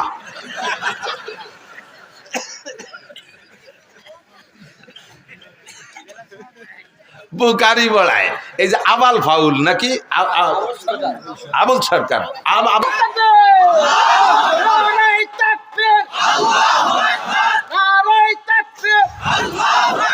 ইসলামের শত্রুরা হুঁশিয়ার সাবধান, আল্লাহ রসুলের শত্রুরা, জোরে আল্লাহ রসুলের শত্রুরা, আল্লাহ রসুলের শত্রুরা, নারায়ে তাকবীর। যদি কেউ থাকেন তওবা করেন। গান এদিক থাকেন, আরবিতে গানের অনেক ভাষা আছে। এক প্রকারের গানকে বলে সামা, যেটা বোঝর গানের দিনও কখনো কখনো গাইতেন। সমাজকে গানকে সামা হওয়ার জন্য 5টা দোষ মুক্ত হতে হবে। কয়টা? জোরে বলেন কয়টা? মুখস্থ থাকবে। যুবক, তুমি যে গানই শোনো না কেন, তোমার চরিত্রকে হেফাজত করার জন্য হলেও এই 5টা শর্তকে তুমি খেয়াল রাখবে। বলবো বলবো 1 নম্বরে, গানের মধ্যে বাজনা হতে পারবে না। 1 নম্বরে গানে বাজনা হতে পারবে না। বাজনা হলে দেখেন কোরআন শরীফের আয়াতের সাথে বাজনা মিশিয়ে দিয়েছে। ইদানিং ইসলামিক সঙ্গীত গাচ্ছে, ইউটিউব চালায় দেখেন, প্রত্যেকটা ইসলামী সঙ্গীতের ভিতরে কম্পিউটারের মাধ্যমে চিকুন চিকুন ভ্যারাইটি কিসিমের গিটার, হারমোনিয়াম ইত্যাদি ইত্যাদির বাজনা ঢুকিয়ে দিয়েছে। যত ভালো হোক না কেন, কোরআন শরীফের আয়াতের তিলাওয়াতের মাঝেও যদি বাজনা ঢুকায়া দেয়, ওই তিলাওয়াত শোনা হারাম। হাদিসের তিলাওয়াতের মাঝেও যদি বাজনা ঢুকায়া দেয়, ওই হাদিসের তিলাওয়াত শোনা হারাম। জিকিরের মাঝেও যদি বাজনা ঢুকায়া দেয়, ওই জিকির শোনা হারাম। দুরুদের মাঝেও যদি বাজনা ঢুকায়া দেয়, তাহলে ওই বাজনার কারণে দুরুদ শোনা হারাম। 1 নম্বরে বাজনা হারাম, বাজনা থাকতে পারবে না। 2 নম্বরে গানের মধ্যে মিথ্যা কথা হতে পারবে না, গানের মধ্যে মিথ্যা কথা হতে পারবে না। জারি গানের প্যাডে ভরা মিথ্যা কথা। ছোটবেলায় শুনতাম জারি গান, এখন তো জারি গান নেই। শুনি একদিন জারি গানে গাইতেছে, এক বয়াতে আর এক বয়াতের কাছে প্রশ্ন রেখে যাচ্ছে, বলেন তো কোন নবী 2 রাকাত নামাজে 18 সিজদা দিছে? কোন নবী 2 রাকাত নামাজে 18 সিজদা দিছে? পরের বয়াতি যিনি আসছে উনি তা জানে না, কইতে পারে নাই। এবার দর্শক আর শ্রোতাদের ভিতরে তো জানার একটা আগ্রহ তৈরি হয়েছে, তাহলে আমাদের তো জেনে নিতে হবে। তোমরা বয়াতিরা হারাহারি করলে, জিতাজিতি করলে, আমরা তো জানতে পারলাম না। তাহলে বয়াতি সাহেব আপনি বলেন তো কোন নবী 2 রাকাত নামাজে 18 সিজদা দিছে? আল্লাহু আকবার। এবার উনি জবাব দিচ্ছেন, হযরত আইয়ুব আলাইহিস সালাতু ওয়াস সালাম 2 রাকাত নামাজে 18 সিজদা দিছে। বলে কিভাবে দিল? কয় ওনার 18টা ছেলে ছিল, তাদের জানাজার নামাজে 2 রাকাতে 18 সিজদা দিছে। আল্লাহু আকবার।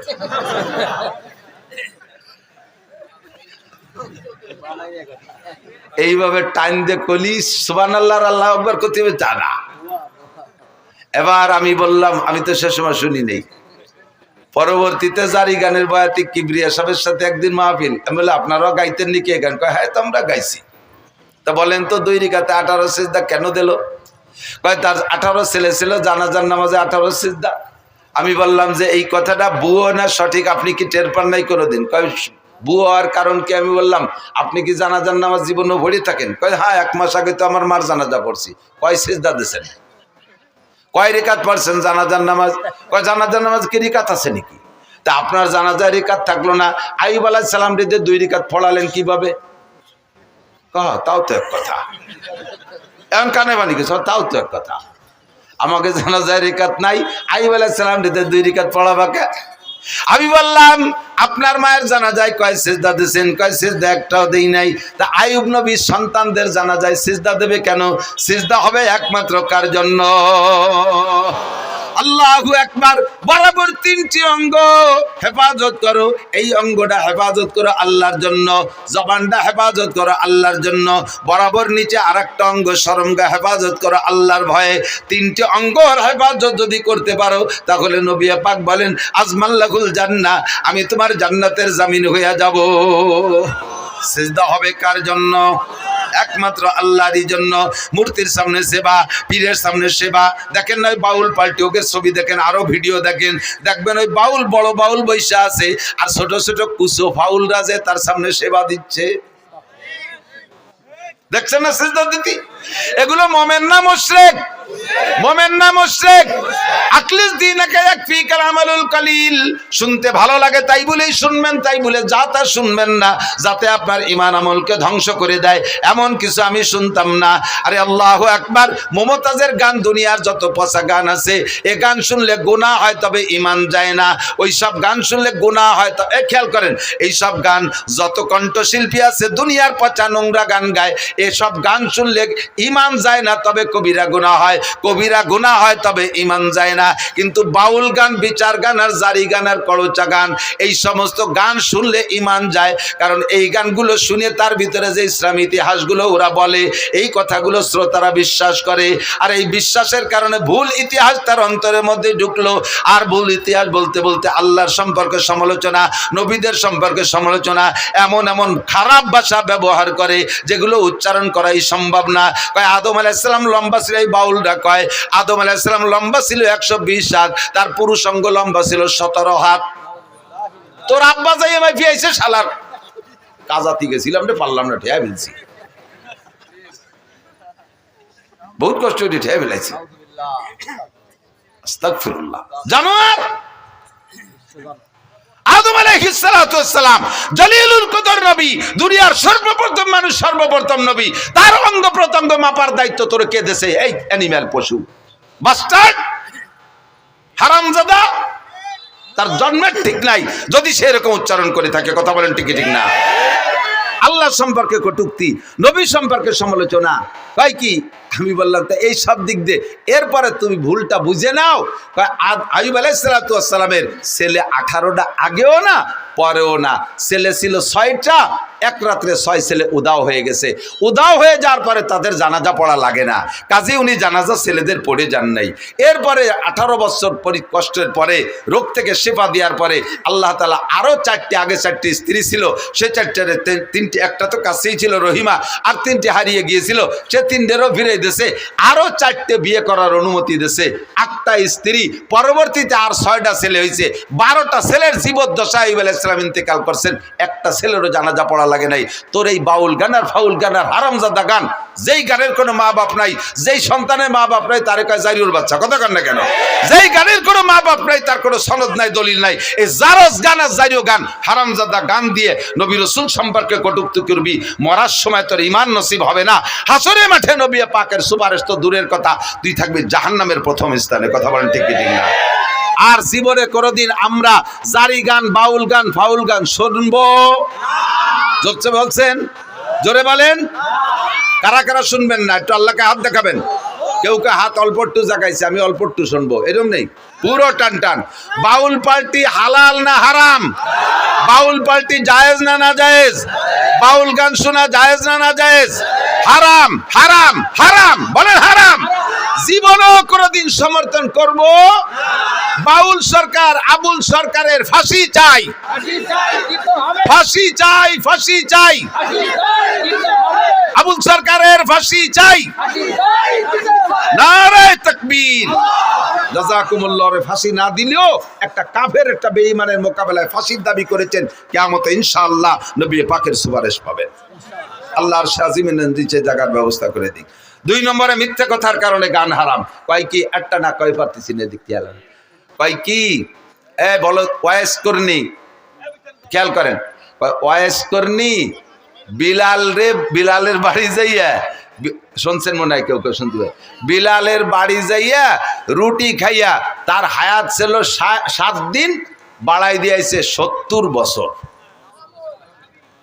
বোঝেন, বোঝেন কথাটা বললে ওয়াইস কর্ণীর কারামতি বাড়িয়ে গেল, যে ওয়াইস কর্ণী কত বড় বুজুর্গ বাবা, তার কথায় আল্লাহ বিলালের হায়াত বাড়াই দিয়েছে। এর ওয়াইস কর্ণীর শান বাড়াইছে। এবার এই বাড়াইতে যাইয়ে মাইকটা দিছে কোন জায়গা তা টের পাইতে দেয় না। বিলাল রাদিয়াল্লাহু তাআলা আনহু আর হুজুরের বাড়ি মদিনায় যারা গেছেন তারা বলেন, মসজিদে বিলাল চেনেন তো? মসজিদে বিলাল, মসজিদে বিলাল কুবা রোডে যাইতে বাম পাশে মসজিদে বিলাল, আর মসজিদে নববী ওই জায়গা, মসজিদে নববীর মধ্যে হুজুরের বাড়ি।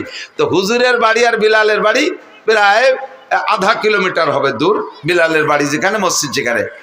এই জায়গা যাইয়া ওয়াইস কর্ণী বিলালের বাড়িতে রুটি খাইয়া সেই রুটির দোয়া দিয়া বিলালরে হায়াত বাড়াই দিয়েছে।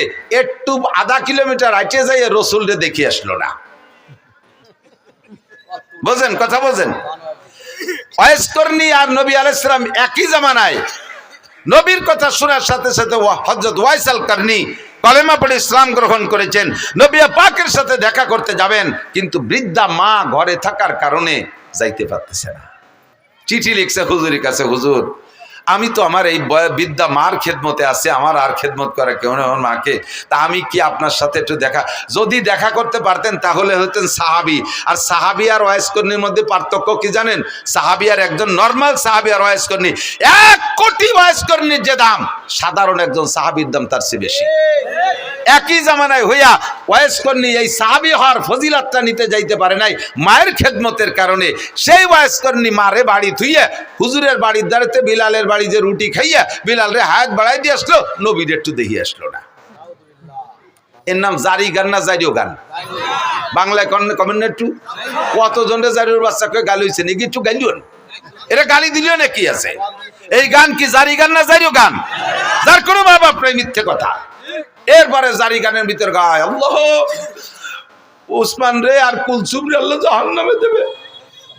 উসমান রাদিয়াল্লাহু তাআলা জিন্নুরাইন, হুজুরের একটা মেয়ে বিয়ে দিয়েছে, ওইটা মারা গেছে, কয়েকদিন পর আরেকটাও দিয়েছে। এরপরে হুজুর বললেন আমার যদি আরো মেয়ে থাকতো আর একটা একটা করে উসমানের সাথে দেব, আর মরবে আরেকটা দিতে থাকবো, মরবে আবার আরেকটা দিতে থাকবো, যতগুলো মেয়ে থাকতো আমি পরপর উসমানের সাথে দিতাম। এই উসমান রাদিয়াল্লাহু তাআলা তৃতীয় খলিফা, নবী আলাইহিস সালামের কলিজার টুকরা জিন্নুরাইন, হুজুরের 2টা মেয়ে ওনার সাথে বিয়ে দিয়েছে বিদায় হুজুর বলে জিন্নুরাইন 2টা নূরের অধিকারী। সেই উসমান আর হুজুরের মেয়ে কুলসুম এই দুইজনে বদদোয়ারে ডেওয়াই দেশে জারিও গানা লাগে বিবৃতি শুনে যে হযরত উসমান ধনী মানুষ, বিশাল জিয়াফত করছে, অনুষ্ঠান করছে। সেই অনুষ্ঠানে ফাতেমা আর আলী আর হাসান হুসাইন এই 4 জনের পোশাক ভালো না, গরিব, এই জন্যই 4 জনের দাওয়াত দেয়নি, খাতি দাওয়াত দেয়নি। যেমন দাওয়াত দেয়নি আল্লাহ সেরকম বিচার উড়িয়ে দিছি, সব ডেক ভরা ভাত মাটি হয়ে গেছে। পুরা কয়বা বেটা যে দেখে আইছে। শুনছেন না এই কথা? এই গান শুনছেন না? আমি শুনছি, আপনারা আসলে আমি শুনছি এইরকম তাজা মিথ্যে কথা। ওয়াইসকর্ণী কি বলে হযরত উসমানের বাড়ির ভাত সব মাটি হয়ে গেছে। আর এইটি জারি গানের ভিতরে শুনেইয়া হযরত উসমান আর কুলসুমকে কালারিং করেছে হাসান হুসাইন ফাতেমা পাক পাঞ্জাতনরে মোহাব্বত করতে যাইয়া। তুমি বেঈমান হয়ে গেছো। তুমি কি জানো উসমানকে? তুমি কি জানো হযরত উসমান রাদিয়াল্লাহু তাআলা বলেন হুব্বিবা ইলাইয়া মিনাদ দুনিয়া সালাস, দুনিয়ার 3টে জিনিস আমার ভালো লাগে।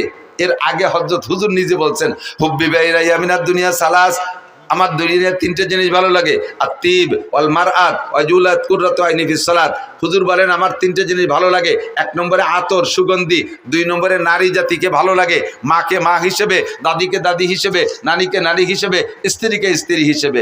এরপরে ওয়া কুররাতু আইনি ফিস সালাত, আমার নামাজ ভালো লাগে, নামাজে দাঁড়াইলে চক্ষু শীতল হয়ে যায়। ফাকামা আবু বকরিন, আবু বকর দাঁড়াইলেন, ফাকালা সাদাকতা ইয়া রাসূলুল্লাহ, হুজুর সত্যই 3টে গুণ আপনার মধ্যে আছে, আমরা দেখেছি আপনি এই 3টে জিনিসকে খুব ভালোবাসেন। ওয়া হুব্বিবা ইলাইয়া মিনাদ দুনিয়া সালাস, আমারও 3টে জিনিস ভালো লাগে। আবু বকর বলে 1 নম্বরে আন-নাজরু ইলা ওয়াজহিকা, আপনার নুরানি চেহারার দিকে সর্বক্ষণ তাকায় থাকতে মনে চায়। 2 নম্বরে ইনফাকুম আলী আলা আমরিকা, আপনার হুকুমে আমার সব মাল আল্লাহর রাস্তায় খরচ করে দিতে মনে চায়। 3 নম্বরে আইয়াকুনা বিনতি ফি বাইতিক, যখন হুজুর বলছেন আমার নারী জাতি ভালো লাগে, তাহলে নারীর মধ্যে তো স্ত্রীও আছে। ওই সময় হুজুরের ঘরে কোনো স্ত্রী নাই, খাদিজা তার কিছুদিন আগে ইন্তেকাল করেছেন। হযরত আবু বকর সুযোগ পেয়ে এবং অন্তরের কথাটাই বলে ফেললেন হুজুর আপনার স্ত্রী ভালো লাগে, আপনার ঘরে স্ত্রী নাই, আমার ভালো লাগে আমার একটা মেয়ে যদি আপনার স্ত্রী বানাইয়া আপনার ওই চাহিদাটা পূরণ করতে পারতাম। আয়েশার বয়স তখন মাত্র 6 বছর। দিনের বেলা আবু বকর এই প্রস্তাব দিয়েছে, রাতের বেলা নবী পাককে জিবরাইল আয়েশার ছবি একটা রেশমি কাপড়ের ছবি কইরা আইনা স্বপ্নে দেখাচ্ছে, ইয়া রাসূলুল্লাহ আপনি মেয়েটিকে চেনেন? হুজুর বললেন মনে হয় আয়েশা। জি হুজুর ঠিক আছে। পরপর 3 দিন দেখানোর পরে 3য় রাত্রে প্রস্তাব দিয়েছেন, হুজুর মেয়েটা কি আপনার পছন্দ হয়? হুজুর বললেন পছন্দ তো হয় তার বংশধরেই, তার বাপ আমার দোস্ত, পরিবারের সবাইরে ভালোবাসি, আর মেয়েটা তো অত্যন্ত স্নেহের, আমি কত কোলে কাকে করছি, অবশ্যই ভালো লাগে। তাই উদ্দেশ্যে কি উদ্দেশ্যে তুমি বলছো জিবরাইল? জিবরাইল বলে আল্লাহ পাক রব্বুল আলামিন আমাকে ঘটক বানাইয়া রাইবার বানাইয়া আপনার কাছে প্রস্তাব পাঠিয়েছেন। দিনের বেলা 3 দিন আগে আপনার আবু বকর বলেছিলেন তার একটা মেয়েকে আপনার স্ত্রী বানায় দিতে পারলে সে খুশি হয়। আল্লাহ পাক এই দোয়া কবুল করে ফেলাইছে, কাজেই আপনাকে আল্লাহ পাক প্রস্তাব দিয়েছে যদি আপনার পছন্দ হয় আয়েশাকে দিনের বেলা সাহাবায়ে কিরামদের উপস্থিতিতে বিয়ে করে নিবেন। বয়স তখন 6, বিয়ে হয়ে গেছে হুজুরের সাথে। এই সময় হিজরতের 1 বছর আগে, হিজরতের পরে মদিনায় যা 2 বছর পরে আয়েশার বয়স যখন 9, সেই সময় আয়েশাকে আল্লাহ তাআলা অ্যাডাল্ট করে দিয়েছেন, সাবালিকা বানায় দিয়েছে, খুব হ্যান্ডসাম বডির অধিকারী বানায় দিয়েছে। এবার বড় 16-18 বছরের যুবতীর মতো ফিগার হয়ে গেছে। হযরত আয়েশার মা আয়েশা রাদিয়াল্লাহু তাআলা আনহাকে নবী পাকের ঘরে স্ত্রী হিসেবে ব্যবহারের জন্য দিয়ে আসছে। হয়ে গেল আবু বকরের 3টা। ফাকামা ওমর, ওমর দাঁড়াইলেন। ফাকালা সাদাকতা ইয়া আবু বকরিন, ভাই আবু বকর সত্যই বলেছেন, আপনার মধ্যে 3টে গুণ আমরা উপলব্ধি করেছি। ওয়াহুব্বিব ইলাইয়া মিনাদ দুনিয়া সালাস, হযরত ওমর বলেন আমারও 3টে জিনিস ভালো লাগে। এই তিনির পালা চলতেছে, আমারও 3টে জিনিস ভালো লাগে। কয় বলেন কি কি? কয় 1 নম্বরে আল আমরু বিল মারুফ, সৎ কাজের আদেশ দিতে শক্ত হাতে, সৎ কাজের আদেশ দিতে শক্ত হাতে, এটা আমার খুব ভালো লাগে। ওয়ান নাহি আনিল মুনকার, আর যত প্রকার খারাপ কাজ আছে জীবন দিয়ে হলেও তার বাধা দেওয়া, কোনো প্রকার খারাপ কাজ আমি সহ্য করতে পারি না, এই অসৎ কাজের নিষেধ করা। 3 নম্বর হলো ওয়াসাউবুল খালক, পুরন কাপড় আমার ভালো লাগে, তালি দেয়া কাপড় ভালো লাগে, ছিঁড়া ফাটা কাপড় পরতে ভালো লাগে। যখন উনি খলিফাতুল মুসলিমিন, রাষ্ট্রপ্রধান, উনার রাষ্ট্রের আয়তন 2,40,00,000 বর্গ মাইল, এত বড় দেশের রাজা হইয়া মসজিদে নবাবির জুমার নামাজের খুতবা দিচ্ছেন, ওই সময় উনার জামার সামনে দিয়ে 7খান তালি, ফিরে যখন নামাজে দাঁড়াইছে, খুতবার সময় মুসল্লিরা দেখে সামনে দিয়ে 7খান তালি, ফিরে ঘুরে যখন নামাজের জন্য দাঁড়াইছে, পিছন থেকে দেখা যায় পিঠে 7খান তালি। প্রেসিডেন্ট। 3 নম্বর হযরত উসমান দাঁড়িয়ে বললেন ফাকালা সাদাকতা ইয়া ওমর, ভাই ওমর আপনার মধ্যে এই 3টে গুণ আছে আমরা দেখেছি। ওয়াহুব্বিব ইলাইয়া মিনাদ দুনিয়া সালাস, খেয়াল করেন 3 নম্বর হযরত উসমান বলতেছেন আমারও 3টে জিনিস ভালো লাগে। কি কি ভালো লাগে? ইতআমুল জিআন, মনে রাখেন আমার ওই গানের কিসসার সাথে মিলেছি, এদিক তাকান। 1 নম্বরে উসমান বলে ইতআমুল জিআন, ক্ষুধার্তকে খানা খাওয়াইতে ভালো লাগে। কেডা কয়? কেডা কয়? কাকে খাওয়াইতে? ক্ষুধার্তকে খানা খাওয়াইতে ভালো লাগে। এবার 2 নম্বরটা হলো কিসওয়াতুল উরিয়ান, যাদের কাপড় নেই তাদের কাপড় দিতে ভালো লাগে। বুঝেন বুঝেন? 3 নম্বরে বা তিলাওয়াতুল কুরআন, কোরআন তিলাওয়াত করতে ভালো লাগে। যেই উসমান বাড়ি রান্না বান্না বিশাল জিয়াবত করলো, হাসান হুসাইনের পেটে ক্ষুধা, তারা 3 দিন খায় না, 5 দিন খায় না, আর তারা সেই দাওয়াত পাইলো না, পোশাক ভালো নাই সেজন্য। ওদিকে ওসমানের গুণ হলো ক্ষুধার্তরে খানা খাওয়ায়, পোশাক নাই রে পোশাক দিয়ে দেয়, ওরা পোশাকের কারণে না খাইয়া বাড়ি থাকলো। আর এদিকে উসমান সামনে বলতেছেন রসুলের সামনে, আবু বকর ওমরের সামনে, যেই আলীরে দাওয়াত দেয়নি সে আলী ওই মজলিসে, তার মধ্যে কয় আমার ক্ষুধার্তকে খানা খাওয়াইতে ভালো লাগে, বস্ত্রহীনকে বস্ত্র দিতে ভালো লাগে। এইটা সবচাইতে বেশি প্রতিবাদ করবে আলী না? সঙ্গে সঙ্গে আলী দাঁড়ায় কয় সাদাকতা ইয়া উসমান, উসমান আপনার মধ্যে গুণ 3টে আছে আমরা দেখেছি।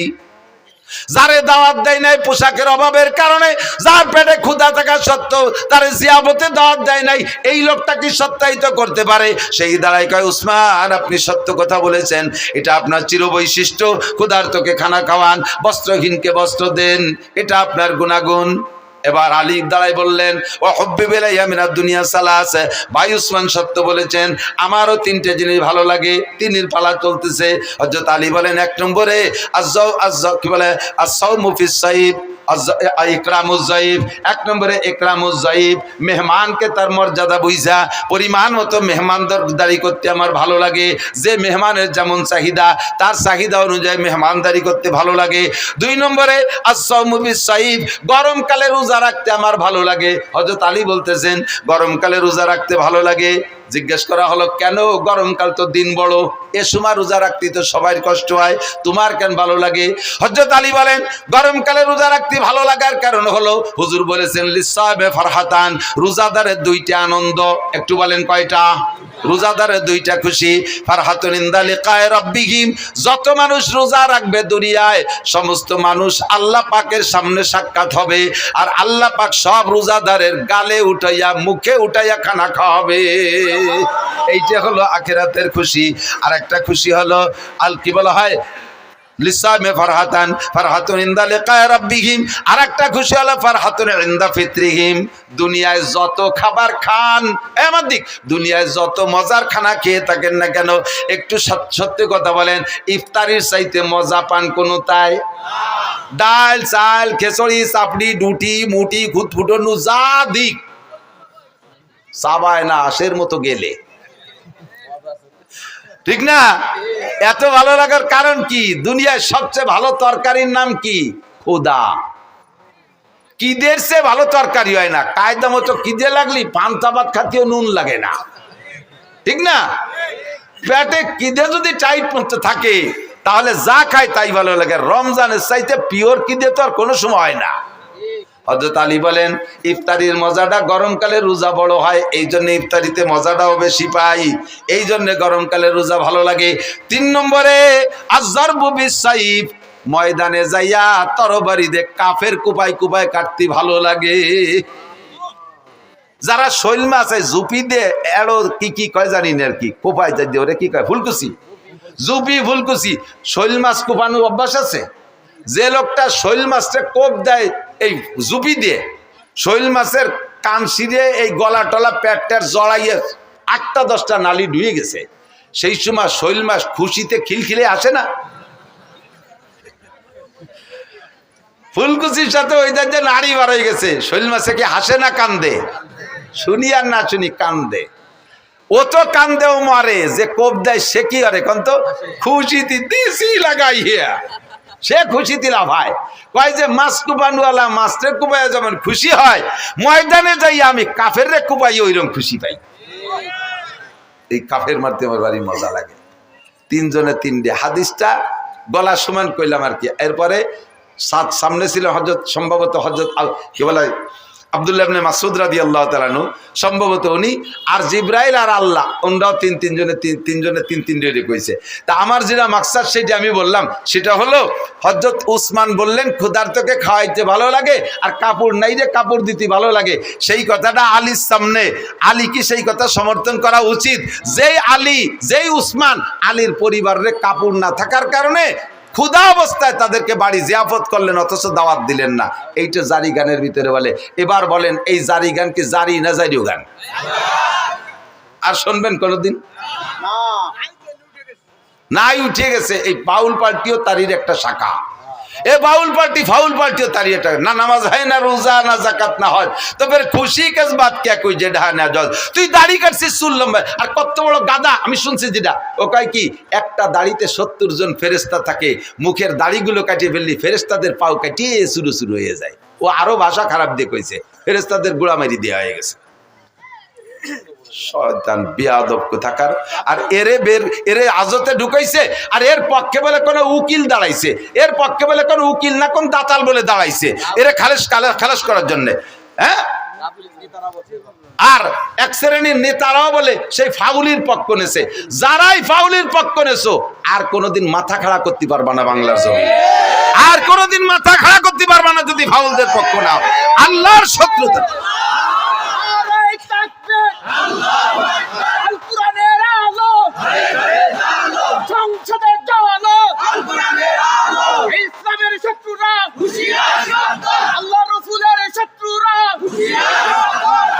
মাশাআল্লাহ, জাযাকুমুল্লাহ। থাকবেন তো, লড়বেন না তো? এ মর্মে জিহাদ আসলি করতে রেডি আছেন? সেদিনকে একজনে লিখেছে যে বাস্তব কথাও, আমরা অনেক নাস্তিকের অনেক নাস্তিকানা বক্তব্য শুনছি, কিন্তু এই ফাউল যা বলছে এরকম আর কেন মুখে শুনি নেই, এত নিকৃষ্ট ভাষার কারো থেকে শুনি নেই। আল্লাহ আমাদেরকে হেফাজত করে, বলেন আমিন। আল্লাহ আমাদের হেফাজত করে। তো দোস্ত, দুনিয়ার জিন্দেগি অল্প একটু, মনে আছে? দুনিয়ার জিন্দেগি বেশি না আখিরাত বেশি? কথা কন না, দুনিয়া বেশি না আখিরাত বেশি? যদিও দুনিয়া 3000 কোটি বছর হয়, তবে 3000 কোটি বছরই শেষ, তারপরে আর 1 সেকেন্ডও থাকবে না। কিন্তু আখিরাত শুরু হবে তো শেষ হবে না। কতদিন শেষ হবে না? শেষ হবে না তো শেষ হবে না। আমি মাঝে মাঝে শুয়ে শুয়ে নিজে জিজ্ঞেস করি, আখিরাত লম্বা তো কত লম্বা? ধরে নেই 1 কোটি কোটি বছর, 1 কোটি কোটি বছর, তারপরে কি হবে? এই কোটি কোটি বছর শেষ হওয়ার পরে কি হবে? তারপরে আবার কোটি কোটি শুরু হবে। তারপরে কি হবে? তারপরে আর আমি খুঁজে পাই না। আমার খোঁজারও দরকার নাই, ওই আখিরাতের জিন্দেগির শেষ নেই। যে জায়গা থাকবেন যতটুক, সে জায়গার জন্য করবেন ততটুক। এলো জ্ঞানী মানুষ। হুজুর বলেন কাইয়্যিসু মান দানা নাফসাহু ওয়া আমিলা লিমা বাদাল মাউত। চালাক, এদিক তাকান, চালাক, জ্ঞানী, হুঁশিয়ার, বুদ্ধিমান ওই ব্যক্তি মান দানা নাফসাহু, যে নিজেকে নিজে দিনদার বানায় আর মহা আখিরাতের জন্য আমিলা লিমা বাদাল মাউত, পরকালের জন্য আমল করে প্রস্তুতি নেয়। আমার প্রাণপ্রিয় যুবকরা, বলে নিছি আগেই, তুমি খেলাধুলা করো, তুমি বৈধ খেলাধুলাগুলো করো, বৈধ খেলাধুলা করো, জেনারেল পড়াশোনা করো, ক্ষেত খামার করো, ব্যবসা বাণিজ্য করো, চাকরি বাকরি করো, দুনিয়ার হালাল কামাই যত আছে করো। ফাঁকে তুমি আজান হইলে সব কাম কাজ ফেলে রেখে মসজিদে যাবো। রাজি আছি না ইনশাআল্লাহ? মসজিদে নামাজ পড়বো না ইনশাআল্লাহ? আখিরাতকে সুন্দর করেন, আখিরাতকে সুন্দর করেন। সময় কম বিদায় কথা বলবো না, পরবর্তীতে আরো উলামায়ে কিরাম আসবে। আল্লাহ রসুল আর মসজিদ মাদ্রাসার পক্ষে যারা, তারা থাকবেন। আর যারা মোদি আর নরেন্দ্র মোদি আর ডোনাল্ড ট্রাম্প আর নেতানিয়াহুর পক্ষে, তারা আটা দেবেন। আমি এতে দেখবো যে ট্রাম্পের দলের কয়জন যায়, না যাচ্ছে না কেউ। হলো যদি কেউ আটা দেয়, বুঝবো যে মাদ্রাসা মসজিদের বিপক্ষে আর ট্যাম্পের দলের লোক। কালেকশন পারি না, কালেকশন করব না, যেহেতু পরবর্তীতে আরো বক্তা আছে, তারাই করবে। তা আমরা উপস্থিত ফিল্ডে, আপনাদের মাদ্রাসা আছে বিদায় আমি আসছি, নইলে ব্যস্ততা এত বেড়ে গেছে যার কারণে এখন সব জায়গার সময় দিয়ে পারি না। খুঁজে খুঁজে মাদ্রাসাগুলোয় সময় দিই যে কমপক্ষে মাদ্রাসাগুলো একটু উপকার হয়, এই জন্যে আসি। মাদ্রাসা আরো ভালো হবে, আরো বেশি আসবো, আরো লম্বা সময় দেবো ইনশাআল্লাহ। ইনরা সময় মতো যোগাযোগ করলে আমরা যদি আসি, আপনারা আসবেন না ইনশাআল্লাহ মাঠে? আল্লাহ তাআলা কবুল করুক, বলেন আমিন। আপনারা যদি আমার কথা শোনেন, তাহলে আমিও আপনাদের কথা শুনবো। আপনাদের কথা শুনবো মানে এখানে দাওয়াত দিলে আসবো। আর আপনারা আমার একটা কথা শুনতে হবে, সেটা আপনাদের পিএজের এলাকা, মাদ্রাসা আপনাদের, আপনাদের মাদ্রাসা আপনাদেরই থাকবে। এখানে আপনাদের আল্লাহ তাআলা সামনে পিএজ দেবে। এটা পিএজের এলাকা না? পিএজ হয়তো আপনাদের এই নগরকান্দা সালতার পিএজ, এই সালতার পিএজ আমার সুলতান শাহী মাদ্রাসার সঙ্গে এখনো আছে সিলিংয়ের পর। আরো গতবার এক মসজিদ থেকে যা কালেকশন করে নিছি, বোর্ডিং এ সারা বছর 200 ছাত্র খাইছে। সমস্ত সারা বছর হয়ে যাওয়ার পরও সেদিনকে দাম বাড়ার সাথে সাথে প্রয়োজনীয় কটা রাখি 12 মণ বেশি ফেলাইছি। এক মসজিদে উঠে দিছি, এক মসজিদ থেকে 42 মণ। এর একটাও বেশি নেই, নিয়ে সিলিং করে তুইছি, খাইয়ে দিয়ে 12 মণ বেশি ফেলাইছি। সেদিন পরাণ ভরে দোয়া দিছি, আল্লাহ সালতার নগর কান্দা লাগে পিএইচ দিয়ে তুমি মাটি দাও। তা করতে পারলাম না, দালান কোটা সব ভরে দাও, কেন আমিন। আবার বেশি দোয়া পিএইচ বেশি হলে এবার কাজিও বেশি, আর এক জ্বালা। পেঁয়াজের দাম বাড়িয়ে গেলে কাজিও বাড়িয়ে যায়। সেদিনকে বলে, আর আসলে আঞ্চলিকভাবে কিছু মিজাজ থাকে, কোনো কোনো এলাকার মানুষের সামান্য কথা গায়ে হয় না, ছোট্ট একটা কথারে শাখা প্রশাখা বালকা খাল নিকালতে হয়, চুলিরও চামড়া চলে।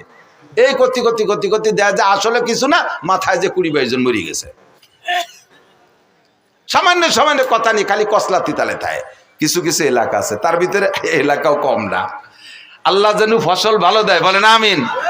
সুজলা সুফলা করে দেয়, বরকতপূর্ণ ফলন দেয়। পিএস আলাদের পিএস যেন পুলিশ দারোগা কোর্ট কাছারি আদালত ফৌজদারিরা খাতি না পারে। আল্লাহ পিএস বেচা টাকায় দিয়ে পিএস আলাদেরকে হজ উমরা করার তৌফিক দাও, জোরে বলেন আমিন। যদি এই নিয়ত থাকে মহাব্বতের সাথে, 5 মিনিটের ভিতরে, আমি বেশি টাইম দিতে পারবো না, 8:30 পর্যন্ত আমার সময় ছিল। 8:30-10 বাজে গেছে মনে হয়, 8:30 6 মিনিট বেরিয়ে গেছে। আর 4 মিনিটের ভিতরে যে যত তাড়াতাড়ি বলবেন ইনশাআল্লাহ তার জন্য আমি হজের দোয়া দেব। আমি ঘুরতে ঘুরতে মুসাফির হয়ে গেছি, মুসাফিরের দোয়া কবুল হয়, আমার দোয়া আমার জন্য কবুল না হলে আপনার জন্য হবে। কোনো একজন মানুষকে মহব্বতের সাথে বলবেন, যাদের বেশি পেঁয়াজ হয় এই মাদ্রাসায় 5 মণ পেঁয়াজ দেবো ইনশাআল্লাহ। একজন মানুষকে হিম্মত করে দাঁড়াইতে পারবেন, 5 মণ পেঁয়াজ দেবেন। 5 মণ পেঁয়াজ দেওয়ার মতো মানুষ আপনাদের আছে। যে লোক 200 মণ পাবে তার 5 মণ অলরেডি জাকাতি হবে, একে বলে ওসর, এটা আপনার জন্য ওয়াজিব হয়ে যাবে। যে লোক 400 মণ পাবে তার 10 মণ ওয়াজিব হয়ে গেছে। এই 10 মণ আপনার জন্য খাওয়া হারাম। শুয়োরের গোশত খাওয়া যেমন হারাম, এই 10 মণ বেশি খাওয়া আপনার জন্য ওই রকম হারাম। ওটা আপনি খাইতে পারবেন, ওটা কেউ না কেউ দিতেই হবে গরিব মিসকিনকে।